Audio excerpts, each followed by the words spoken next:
La France n'est pas un pays de sport. Je l'ai dit peut-être 100 000 fois sur cette page. La France n'est pas un pays de sport. Et comme d'habitude, les faits me donnent toujours raison. Oui, je fais partie de ce genre d'individu qui aime dire que les faits lui donnent la raison. Et chaque fois que je vois une situation qui vient me prouver que j'avais raison. Pourquoi j'ai raison souvent la plupart du temps? Parce que je ne cherche pas à avoir raison. Je cherche la vérité. Et je cherche à questionner un peu mes propres convictions et autres. Et dans cette recherche de vérité et autres tout, dans cette recherche de vérité et dans cette recherche je n'ai pas de biais du tout. Je regarde les faits de manière même si les faits ne vont pas parfois dans mon sens, je regarde les faits de manière glaciale. Et sur ce plan-là, j'ai fait énormément de sujets sur ça. Énormément de sujets sur ce truc-là. La France n'est absolument pas un pays de sport. Comme on peut le voir encore dans ce fabuleux podcast là qui s'appelle Offense, je ne connaissais pas du tout. Il y a eu ce truc que j'ai vu il y a quelques temps là, cet audio là, ce short là que j'ai vu là.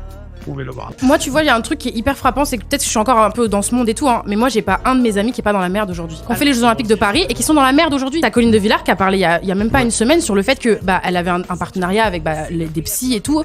Ils ont arrêté le partenariat, ils ont dit c'est bon, on arrête, donc maintenant tu dois payer et tout. T'as Mélanie Dos Santos qui était sponsorisée par LVMH, tout tralala. Aujourd'hui, elle vit chez ses parents, elle a pas d'oseille, elle a pas un rond. J'étais avec Clarisse, qui est une amie, elle m'a dit aujourd'hui. Clarisse Agbenino. Aujourd'hui, elle a perdu 6 ou 7 sponsors, les gars. Elle les avait avant les JO. Elle les avait avant les Jeux Olympiques, elle les a perdus après les Jeux Olympiques parce que ça n'intéresse plus. En fait, les sponsors ils disent non, c'est fini en fait. Et nous en France, on a dit oh putain, il y a les Jeux Olympiques, il faut qu'on ait de la pub, il faut qu'on mette notre marque. Donc du coup, on sponsorise les athlètes. Mais par contre, dès que c'est fini, c'est fini. On a plus besoin de vous en fait. Le 4x400 mètres en athlétisme, ils gagnaient à peu près 1 000 € par mois les athlètes pour être coureurs du 4x400. À partir de mai là, c'est zéro. Post-olympique, j'ai l'impression qu'on est encore moins un pays de sport. Baby. Même pas, je disais qu'après les Jeux Olympiques, vous allez voir, les mecs vont couper les budgets, couper les trucs, et c'est exactement ce qui s'est passé. Les Jeux Olympiques étaient, comme d'habitude, un mirage, mirage enchanté un peu pour beaucoup de gens. Les gens se disaient, oui, ça me rappelle un peu, c'était comme un peu après la Coupe du Monde 98, un peu les mecs. On disait, oui, après la Coupe du Monde, il y aura un élan sur le sport en France qui sera truc, nanani, nanana. Zéro. Après les Jeux Olympiques 2024, oui, il y aura un élan de trucs, nangam. On verra comment le sport en France va devenir génial après les Jeux Olympiques 2024. Après que les mecs et autres, tout, ils ne servent plus à rien. On les trucs, on les enlève les sponsors, etc. Voilà. Les faits, comme d'habitude, me donnent raison sur cette étude-là. Et je le dis pourquoi? Parce que chaque fois, puis je trouve ça, je traîne avec beaucoup de Français ici, chaque fois que je les dis ça, ils bug. Ils me demandent, mais qu'est-ce que tu racontes sur ça? Non, ils me disent, mais ce Camerounais là, il nous raconte des choses, qu'est-ce qu'il en dit? Les Français ne s'intéressent qu'au sport que quand il y a des grandes compétitions, mais ils ne le vivent pas au quotidien. C'est-à-dire que vous ne le vivez pas au quotidien. Après, ça dépend lesquels. Hein. Ça dépend lesquels, mais ces gars-là, c'est des minorités. Moi, je pense que ça dépend vraiment de ton réseau. Moi, dans mon entourage, il y a une partie de mon entourage, ils vivent le sport, quoi. Enfin, je pense à mon frère, mon père. Mais je te jure que si tu vois ton père et ton frère, c'est une minorité. Par rapport à la grande majorité, ça se voit même dans la manière dont les gens de sportives de votre pays le disent. Après, le truc aussi, c'est que faut bien voir en France. Et c'est toujours marrant de voir que mon avis est validé par des allez, on est trash? Ok. La fédération, le champion que je suis, tout ce que j'ai ramené à la fédération, j'ai le droit à 2 places. Qu'est-ce que mais j'aime ma fédération, j'aime mon sport. Hein. On a le droit à 2 places par jour. Comment ça par jour? Pour tous les jeux sur ma journée à moi. Mais c'est pas possible ça. Sportif de haut niveau.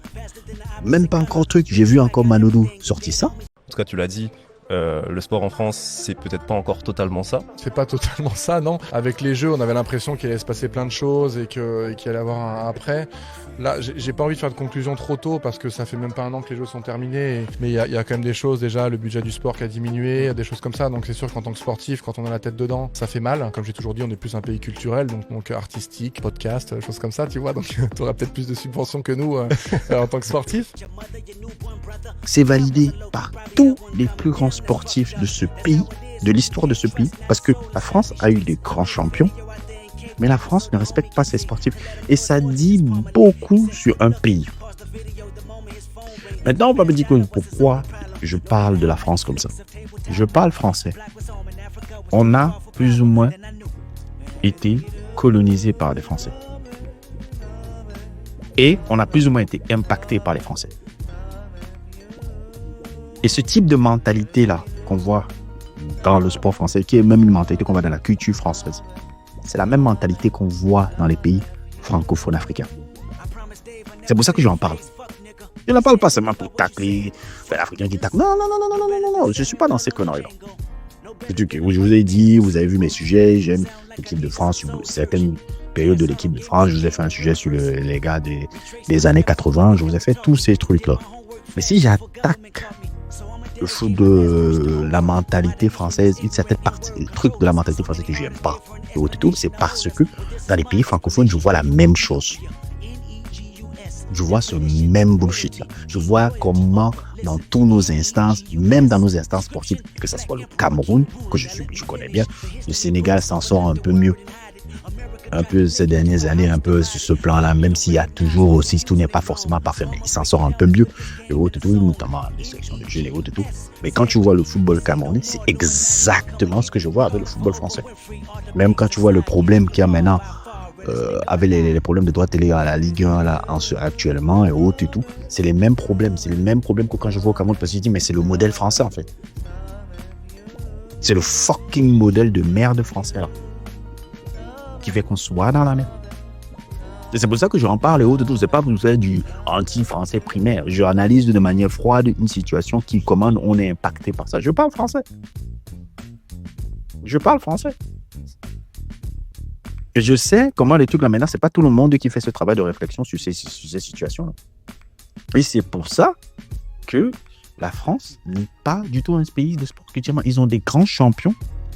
Ils n'ont pas rien n'est suivi dans la structure et tout. Et c'est ça, je sais que ça vous fait chier, je sais que ça vous fait truc. J'aime mon partenaire et autres et tout de Domoulag et tout qui me dit ouais, Nangam, vous êtes toujours avec le monde anglo. Je dis le monde anglo-saxon vous bat sur ce plan-là. Ça se voit même quand je vois même la différence entre le Nigeria et le Ghana et les pays francophones. Il n'y a pas photo. Parfois, il faut avouer qu'un modèle est plus efficace qu'un autre. Et même les champions français, je vais prendre juste l'exemple d'un... On va prendre l'exemple de Léon Le Marchand, par exemple. On va dire, oh, Léon Le Marchand, oui, c'est la victoire de la France. Et après, quand tu observes un peu l'histoire du coco, quand tu observes vraiment l'histoire du coco, tu te rends compte que il est parti faire à un moment donné son entraînement et ses études avant même la compétition des Jeux Olympiques 2024 aux États-Unis. Je crois que c'était dans une équipe de Floride, là, comme ça apparaît un peu sur l'écran là. Et puis je suis parti, qui est son coach? Je vois ce mec-là. Ce coach-là, et autres et tout, c'est un coach américain. Et c'est le coach de qui à la base? Ah, c'est le coach de Michael Phelps. Qui est Michael Phelps? Un Américain. Michael Phelps, c'est qui? Ah, c'est le plus grand nageur de tous les temps. Et peut-être même le plus grand athlète olympique de tous les temps, puisque c'est lui qui a le plus de médailles. C'est l'athlète qui avait le plus de médailles. Oh. Donc, il est parti approfondir son entraînement avant les Jeux Olympiques chez un Américain. Mais je pensais que c'était le modèle français. Et c'est comme ça que tu vas voir tout. Même Madodou va le dire. Il est parti chez les Australiens, les trucs, ils vont tous le dire. Et je peux citer comme ça. Platini, il n'a même pas... C'est pas en France qu'il a compris le haut niveau. Platini a compris le haut niveau en Italie. Zidane a compris le haut niveau en Italie. C'est ça qu'il le sait. C'est pas le football français qui l'inspire. Deschamps, alors c'est le football italien toujours. Les mecs là, ils comprennent pas le haut niveau. C'est pas en France qu'ils comprennent le haut niveau. C'est l'exemple qui sort un peu, le gars qui est un peu le contre-exemple de ça, c'est Mbappé. C'est la première fois que j'ai vu un Français être parmi les meilleurs joueurs du monde alors qu'il joue en Ligue 1. C'est le premier gars que j'ai vu comme ça, c'était Mbappé. Je crois que jusqu'à aujourd'hui, j'ai vu le football français. C'est pour ça je le trouve un peu unique dans l'histoire du football français. C'est le premier grand sportif, en tout cas sur le football français, à devenir meilleur joueur du monde et en étant en France. Ça, c'est parmi les meilleurs joueurs du monde, en tout cas. En étant en France, même Ousmane Dembélé. On peut mettre un peu Ousmane Dembélé aussi dans le même cas. Mais Mbappé, moi, ça m'avait beaucoup surpris un peu ce truc-là et tout. Mais à part ça, généralement, les mecs et tout, les gars connaissent vraiment le haut niveau quand ils partent à l'étranger. C'est pas en France. Tous les footballeurs le disent, tous les sportifs le disent et tout et tout. Il n'y a pas une culture sport développée dans ces pays, notamment sur les infrastructures, notamment sur l'éducation au sport, notamment sur l'éducation de l'histoire au sport. Il n'y a pas ça. Alors que le sport, c'est très important. Non seulement le sport, c'est important pour la santé, mais le sport peut être un très grand moment, très grand catalyseur un peu de fierté d'un pays. Les sportifs sont des ambassadeurs d'un pays et autres et tout. La plupart du temps, les gens, ils regardent seulement le sport dans les compétitions internationales ou les compétitions trucs pour pouvoir après faire les conneries que je vois souvent. Ouais, on part se torcher la gueule parce qu'on a gagné une compétition et narguer les gars et autres et tout, vivre le truc. C'est ça qui intéresse les gens en fait. La plupart des footix, je n'ai jamais participé à ça. J'ai dit, je fais pas ça. Ça, c'est les trucs de footix, ça. Même si le Cameroun gagne une compétition, peut-être la Coupe du Monde, je peux un peu m'emballer. Mais la CAN, je ne vais pas rester là, sortir dehors et sortir et m'enjailler comme une sorte de poulailler à la con là. Je laisse ça au footix. Je laisse ça complètement ça au footix. Et les mecs, ne sont pas... Il n'y a pas vraiment une culture dans l'histoire du sport. Et même encore un deuxième truc qui m'a beaucoup marqué, c'est ce truc que quand j'ai vu la fabuleuse interview un peu de Michel Platini, un peu à l'afterfoot encore, qui m'a permis encore de continuer encore ce que je pense. Platini, il a été invité, je crois que c'était hier ou avant-hier, un peu à l'afterfoot. Je sais plus si c'était hier ou avant-hier et tout. L'afterfoot où il parlait un peu, pas forcément de sa carrière, mais il parlait plus ou moins un peu de sa situation personnelle, de ce qu'il vit un peu, de comment il voit le football actuel, qui n'est pas forcément ouf. Je me rappelle, il y avait un ami qui s'appelle Djibril, je le disais à l'époque en 2017-2018, si Platini n'est pas à la FIFA, le football va mourir. On a vu, vous avez vu Infantino, ouais, comment le football a meurt. Maintenant, même les mecs, maintenant, on me rejoint mon avis en disant, mais le football a été, je disais, Platini n'allait pas permettre tout ça. Vous avez mis Infantino, vous voyez le bordel. Vous voyez le bordel qu'il y a et autres et tout, avec la VAR, les trucs et tout. Et les trucs sur l'arbitrage qui sont complètement stupides là. Et il y a une partie qui m'a beaucoup marqué. C'est déjà que Platini a été blanchi de tout ce qu'on l'a accusé, 10 ans après. Tout ce qu'on l'a accusé, toutes ces accusations un peu malveillantes, trucs et autres, tout, il a été blanchi au tout. Mais aucun média français n'a fait le relais de ça, à part l'Afterfoot. Ils étaient les premiers à sortir le scandale Blatter Platini. Tu voyais ça à l'équipe, tu voyais tous les médias français te sortir ce truc-là. Sur Platini. Tous les médias te sortir, oui, tous corrompus, blablabla, Michel Platini. Ils ont fait tout un pataquès à l'époque, il y a 10 ans. Maintenant, il est blanchi. Silence radio. Même pas l'équipe qui sort, oui, Platini finalement blanchi, Platini, tout. Ils n'ont même rien dit. C'est seulement l'afterfoot là qui a sorti. J'ai découvert ça avec le truc de l'afterfoot. Je ne savais même pas qu'il avait été blanchi de toutes ces accusations qu'il a subies pendant toutes ces années. Et deuxièmement encore, et ça m'a tué ça, c'est quand Platini a dit qu'il n'a jamais rencontré, ne serait-ce qu'une seule fois, Kylian Mbappé. qui n'a jamais eu même un truc avec la fédération, il n'a jamais rencontré. Bon, il a rencontré son père qui vient souvent le voir. Le type de variété club qui avait le Jacques Van Gros là, qui a là depuis la nuit des temps là. Mais il ne l'a jamais vu. Et là, je me suis posé une question, j'ai dit, mais pourquoi ce n'est qu'en France que je vois ce genre de conneries là? Comment ça se fait qu'on a un joueur comme Michel Platini et la fédération n'a jamais organisé des trucs où on voit Kylian Mbappé rencontrer Michel Platini, où on appelle Michel Platini. Un joueur comme Michel Platini. Et ça, il n'y a même pas un travail de transmission dans ce pays-là. Il y a zéro travail de transmission dans ce pays-là. Quand tu vas voir, par exemple, au Brésil, là-haut et tout là-bas, tu vas voir Romario qui va quand même causer avec Neymar. Tu vas voir Ronaldo qui va causer avec Rodrigo.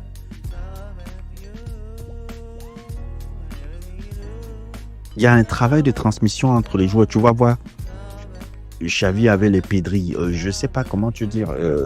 Dans les autres pays de football, c'est pas comme ça. Les jeunes savent qui ont été les gars qui sont passés avant. On s'est renseigné, même quand je vois les jeunes supporters d'Arsenal, souvent que je vois là, j'ai dit, ils connaissent Thierry Henry. J'ai dit, mais comment vous connaissez Thierry Henry, vous n'étiez pas né? Mais non, on a vu les vidéos, on a parlé de trucs et autres, parce qu'on les éduque à ça.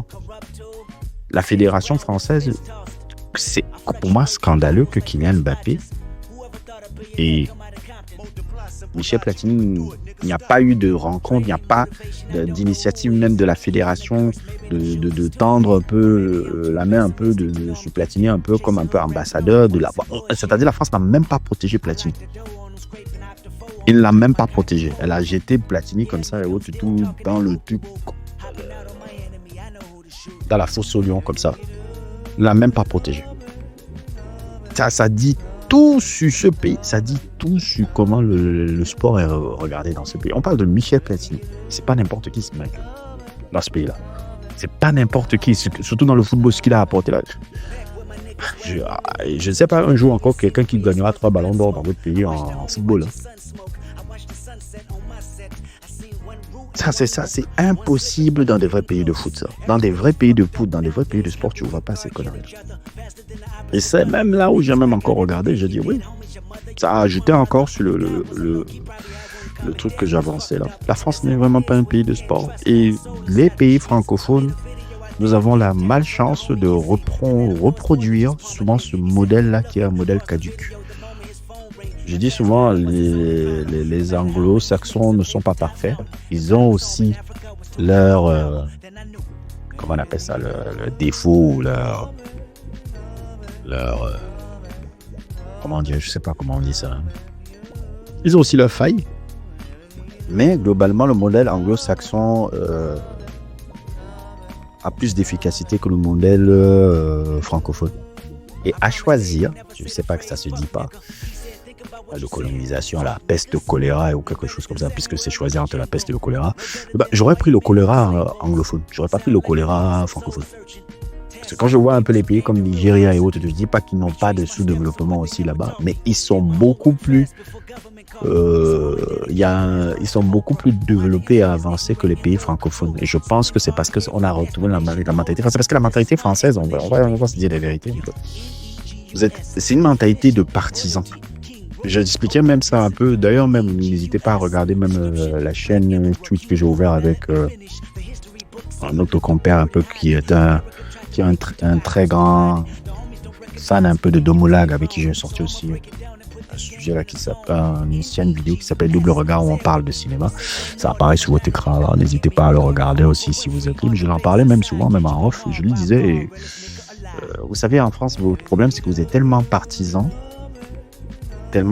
chacun reste dans ces trucs partisans que vous ne savez pas regarder. Vous regardez plus vos points de divergence que vos points de convergence.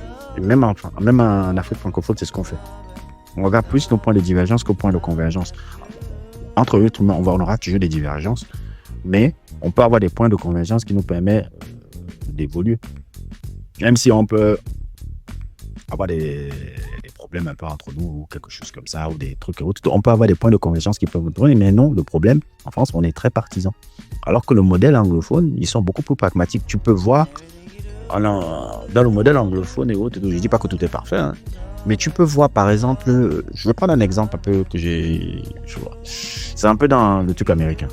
Loin de moi de dire que l'Amérique est une société, l'Amérique est une société aussi complètement malade. Malade, je dirais même la société occidentale est complètement malade.